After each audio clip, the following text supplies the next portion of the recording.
بسم اللہ الرحمن الرحیم۔ الائٹ سکول المعراج کیمپس جماعت دہم کے عزیز طلباء، آج ہم سورۃ الاحزاب کے رکوع نمبر 5 کی ابتدا کرتے ہیں۔ اللہ تعالیٰ نے وہ لوگ جو ماننے والے ہیں ان کی صفات کو بیان کرتے ہوئے آخر میں حق تعالیٰ شانہ نے ان کے لیے جو انعام رکھا اس کو بیان کیا۔ ان المسلمین والمسلمات، بے شک مسلمان مرد اور مسلمان عورتیں، والمؤمنین والمؤمنات، اور مومن مرد اور مومن عورتیں، والقانتین والقانتات، اور فرما بردار مرد اور فرما بردار عورتیں، والصادقین والصادقات، اور سچے مرد، راست باز مرد اور راست باز عورتیں، سچی عورتیں، والصابرین والصابرات، اور صبر کرنے والے مرد اور صبر کرنے والی عورتیں، والخاشعین والخاشعات، اور ڈرنے والے مرد اور ڈرنے والی عورتیں، والمتصدقین والمتصدقات، اور صدقہ کرنے والے مرد اور صدقہ کرنے والی عورتیں، والصائمین والصائمات، اور روزہ رکھنے والے مرد اور روزہ رکھنے والی عورتیں، والحافظین فروجہم، اور اپنی شرمگاہوں کی حفاظت کرنے والے مرد، والحافظات، اور شرمگاہوں کی حفاظت کرنے والی عورتیں، والذاکرین اللہ کثیرا،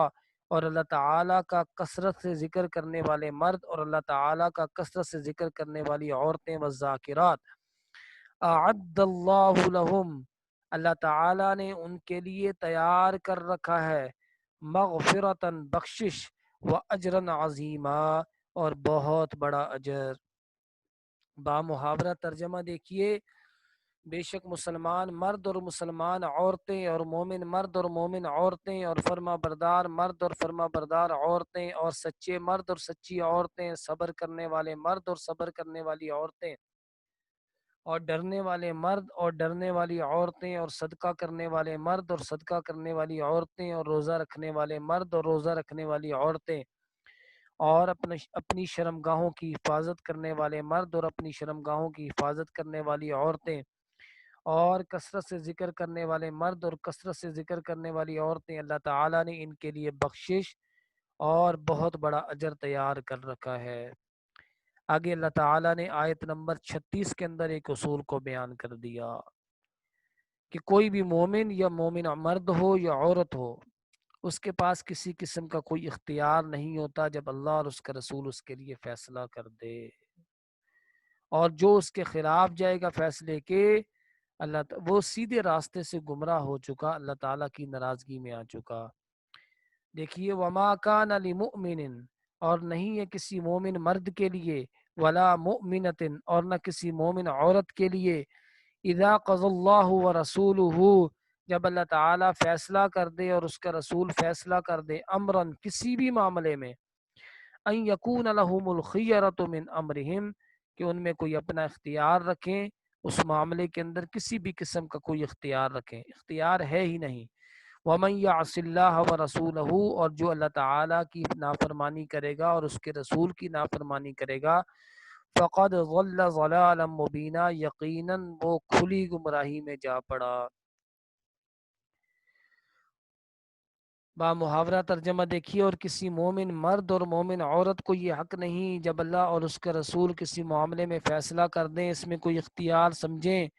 اور جو اللہ اور اس کے رسول کی نافرمانی کرے گا پر یقیناً وہ دور کی گمراہی میں جا پڑا۔ یہاں پر بات چلے گی اگلی آیت میں، جی آیت نمبر 37 میں، حضرت زید بن حارثہ رضی اللہ تعالی عنہ، جنہوں نے اپنی بیوی حضرت زینب بنت جاش رضی اللہ تعالی عنہ کو طلاق دینا چاہی۔ نبی صلی اللہ علیہ وسلم نے ایک مرتبہ منع فرمایا، 2 مرتبہ منع فرمایا، کیونکہ یہ لیپالک بیٹے تھے آپ صلی اللہ علیہ وسلم کے، آپ کے متبنہ تھے۔ تو اب اگر آپ حضرت زینب سے نکاح کرتے تو لوگ کہتے اپنی بہو کے ساتھ نکاح کر لیا۔ تو میں نے شروع میں آپ کو بتایا آیت نمبر 4 کے اندر کہ وہ منہ بولا بیٹا آپ کا حقیقی بیٹا ہے ہی نہیں۔ جب وہ حقیقی بیٹا نہ ہوا تو یہاں پر وہ حقیقی بہو نہ ہوئی، لہٰذا نکاح تو جائز ہوا، لیکن لوگ کیا کہیں گے، اس لیے آپ نے ان سے کہا آپ اپنے بیوی کو اپنے پاس روکے رکھیں، حضرت زینب بنت جاش کو۔ 2-3 مرتبہ کے بعد جب انہوں نے طلاق دے دی تو نبی صلی اللہ علیہ وسلم اس بات کو چھپاتے تھے، یہ چاہتے تھے کہ میں ان سے نکاح کر لوں۔ اللہ تعالیٰ نے اس بات کو ظاہر کر دیا اور اللہ تعالیٰ نے ان کا نکاح، حضرت زینب کا نکاح نبی صلی اللہ علیہ وسلم سے کر دیا، تاکہ کسی بھی مومن انسان کے لیے کوئی حرج نہ رہے، کوئی تکلیف نہ رہے، کوئی تنگی نہ رہے اپنے منہ بولے بیٹے کی بیوی سے نکاح کرنے میں راستہ کھول دیا اللہ تعالیٰ نے۔ دیکھیے جی، وَإِذْ تَقُولُ لِلَّذِي أَنْعَمَ اللَّهُ عَلَيْهِ، اور جب کہا آپ نے اس شخص سے جس پر اللہ تعالیٰ نے انعام کیا، وَأَنْعَمْتَ عَلَيْهِ، اور آپ نے بھی انعام کیا اس پر، امسک کہ تو روک کے رکھ، عَلَيْكَ زَوْجَكَ، اپنے اوپر اپنی بیوی کو، یعنی زینب بنت جاش کو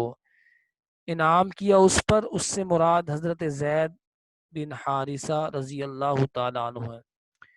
کہ اے زید روک کے رکھ زوجک اپنی بیوی کو، یعنی حضرت زینب بنت جاش رضی اللہ تعالیٰ عنہ کو، واتق اللہ، اور اللہ تعالیٰ سے ڈر، وتخفی فی نفسک، اور آپ چھپاتے تھے اپنے دل کے اندر،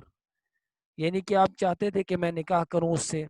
واللہ مبدیہ وتخشى الناس، اللہ تعالیٰ اس کو ظاہر کر رہا تھا اور آپ لوگوں سے ڈرتے تھے کہ لوگ کیا کہیں گے،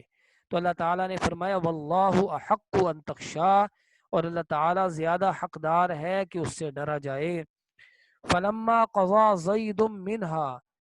فلما قضا، پس جب پورا کر لیا، زید حضرت زید بن حارثہ نے، منہا اپنی بیوی سے، حضرت زینب بنت جاش سے، وطرن حاجت کو، یعنی طلاق دے دی، زوجنا کہا ہم نے اس کا آپ سے نکاح کر دیا، لکی لا یکون، تاکہ نہ رہے، علی المؤمنین کسی بھی مومن پر، حرج کسی قسم کا کوئی حرج، فی ازواج ادعیائہم اپنے منہ بولے بیٹے کی بیوی کے بارے میں، اذا قضوا منہن وطرا جب وہ اس سے حاجت پوری کر لے، یعنی طلاق دے دے، وکان امر اللہ مفعولا، اور جو اللہ تعالیٰ کا حکم ہے وہ ہو کر رہنے والا ہے۔ با محاورہ ترجمہ دیکھیے، اور جب کہا اس شخص نے جس پر اللہ تعالیٰ نے انعام کیا اور آپ نے بھی اس پر انعام کیا کہ روکے رکھ اپنے پاس اپنی بیوی کو، اور اللہ تعالیٰ سے ڈرو، اور آپ چھپاتے تھے اپنے دل کے اندر، مگر اللہ تعالیٰ اس کو ظاہر کرنے والا تھا اور آپ لوگوں سے ڈرتے تھے، اور اللہ تعالیٰ زیادہ حقدار ہے کہ اس سے ڈرا جائے۔ پس جب حضرت زید رضی اللہ تعالی عنہ نے اس، یعنی حضرت زینب بنت جاش سے حاجت پوری کر لی، حاجت پوری کرنا یعنی طلاق دے دی، ہم نے آپ کا نکاح اس سے کر دیا تاکہ کسی عام مومن پر کوئی حرج نہ رہے اپنے منہ بولے بیٹی کی بیویوں سے نکاح کرنے کے بارے میں، اور جب وہ ان سے اپنی حاجت پوری کر لیں، یعنی جب وہ طلاق دے دیں، اور اللہ تعالیٰ کا حکم جو ہے وہ واقع ہو کر رہنے والا ہے۔ ما کان علی النبی من حرج، آیت نمبر 38 دیکھیں جی، ما کان علی النبی من حرج فیما فرض اللہ له، سنت اللہ فی الذین خلو من قبل، وکان امر اللہ قدرا مقدورا۔ ما کان علی النبی، نہیں ہے نبی صلی اللہ علیہ وسلم کے لیے، من حرج کسی قسم کا کوئی حرج، فیما فرض اللہ له اس چیز میں جو اللہ تعالیٰ نے ان کے لیے فرض کر دی، سنت اللہ اللہ تعالیٰ کا طریقہ ہے، فی الذین خلو من قبل ان لوگوں کے بارے میں جو پہلے گزر چکے،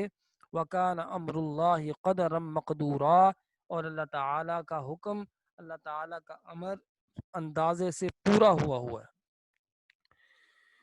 با محاورہ ترجمہ دیکھیے، نہیں ہے نبی پر کوئی حرج جو اللہ تعالیٰ نے اس کے لیے مقرر کر دیا،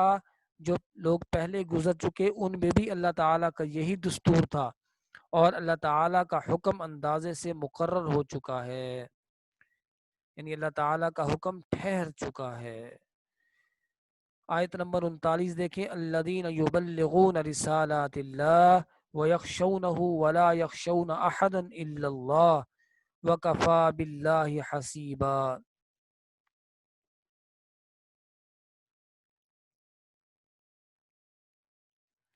الذین، اور وہ لوگ، یبلغون رسالات اللہ، جو پہنچاتے ہیں اللہ تعالیٰ کے پیغام کو، وَيَخْشَوْنَهُ، اور وہ اللہ سے ڈرتے بھی ہیں، وَلَا يَخْشَوْنَ أَحَدًا إِلَّا اللَّهَ، اور وہ اللہ تعالیٰ کے سوا کسی سے نہیں ڈرتے، وَكَفَى بِاللَّهِ حَسِيبًا، اور اللہ تعالیٰ کافی ہیں حساب لینے کے لیے، اللہ تعالیٰ کافی ہیں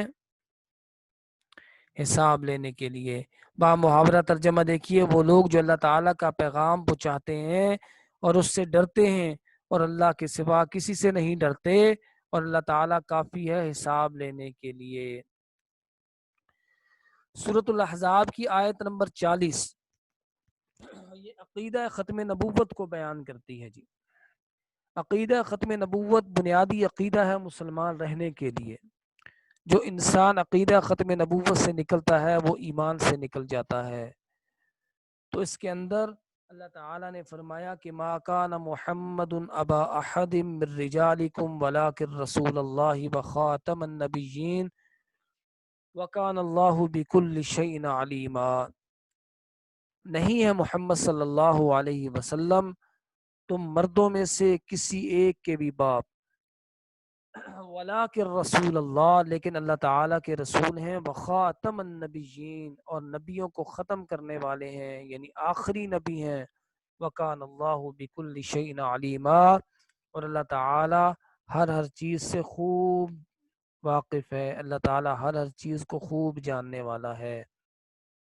با محاورہ ترجمہ دیکھیے، نہیں ہے محمد صلی اللہ علیہ وسلم تم مردوں میں سے کسی ایک کے بھی باپ،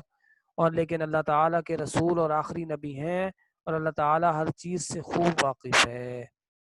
نبی اکرم صلی اللہ علیہ وسلم نے فرمایا انہ سیکون بعدی 30 کذابون، میرے بعد ان قریب 30 ایسے لوگ آئیں گے جو جھوٹے بھی ہوں گے، دجال ہوں گے، اور ہر ایک ان میں سے کہے گا کہ میں نبی ہوں، وَأَنَا خَاتَمُ النَّبِيِّينَ، اور میں آخری نبی ہوں، لا نبی بعدی، میرے بعد کسی قسم کا کوئی نبی نہیں آئے گا۔ نبی اکرم صلی اللہ علیہ وسلم قیامت تک آنے والے آخری انسان کے بھی نبی ہیں۔ آپ کے بعد کوئی بھی انسان اگر نبوت کا دعویٰ کرتا ہے تو وہ کافر ہے، جھوٹا ہے، اور جو اس کو مان لیں وہ بھی کافر ہیں، جھوٹے ہیں، اگرچہ ان کی تعداد لاکھوں کروڑوں کے اندر کیوں نہ ہو۔ اس عقیدے کو عقیدہ ختم نبوت کہتے ہیں۔ اس پر ایمان لانا ہمارا بنیادی عقیدہ ہے۔ یہ توحید کے بعد رسالت سب سے بڑا عقیدہ ہے، اور یاد رکھیے 5 عقیدوں میں سے بنیادی عقیدہ توحید، قیامت، رسالت، اور ان سب سے بنیادی جو عقیدہ ہے وہ رسالت کا اس وجہ سے ہے کیونکہ رسالت کی وجہ سے ہم نے توحید کو مانا، نبی صلی اللہ علیہ وسلم کی دعوت کی وجہ سے ہم نے توحید کو مانا، اور اس کے بعد قیامت کو مانا۔ لہٰذا ہمیں بنیادی عقیدوں کے اوپر خوب اپنے عقیدے کو جمانا چاہیے اور ایمان لانا چاہیے، اور اگر اس کے بارے میں کسی قسم کا کوئی سوال ہو پورے سبق کے بارے میں تو آپ پوچھ سکتے ہیں۔ السلام علیکم ورحمۃ اللہ وبرکاتہ۔